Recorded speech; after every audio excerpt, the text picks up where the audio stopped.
The lies of the enemy have never changed. The same lies the enemy's telling in Genesis chapter 3 are the same lies the enemy tells you today. The lies have never changed. Did God really mean that? He's telling her, he's like, God doesn't want you to be as smart as he is. God does not want you to miss out. God knows how good that fruit is, and if you ever taste that fruit, boy. And we hear the same whispers sometimes.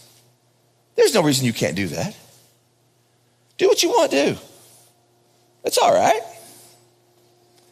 And so Eve had to buy the fruit. Then she gave it to her husband Adam. And then Adam had some fruit. And then the Bible says that sin entered the world. That mankind, the Bible word is it fell.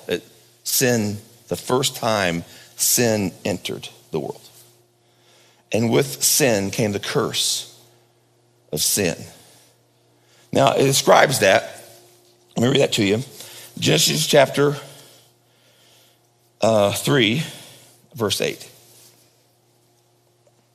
And when the man and his wife heard the sound of the Lord as he was walking in the garden in the cool of the day, they hid from him in the trees in the garden. But the Lord called out to the man, "Where are you?"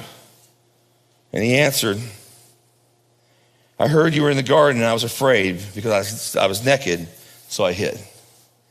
Now, he hadn't had clothes on the entire time. But for the first time, there was a sense of guilt or shame or self-consciousness or condemnation. For the very first time. The sense of innocence was gone for the very first time. You know, it's like that sense of like a child. If you bring out like a 2-year-old, you know, and start the music going, they get up here and they start dancing around. They're not worried about you watching them. They have no thought about you, right? They're not worried about what they're wearing. They're not self-conscious at all. But then all of a sudden, that innocence, there's an age where innocence goes away. And all of a sudden, we start getting self-conscious. We start worrying about what we look like and what people think about us and all that kind of stuff, right? In this case, it was because of sin. In this case, it's a broken relationship. When God asked that question, he wasn't asking the question because he needed information. He was asking the question because he was giving them an opportunity to confess. He knew what had happened. He knew where they were. He knew they'd already made a choice to sin. And when they made the choice to sin, that brought a separation between them and God.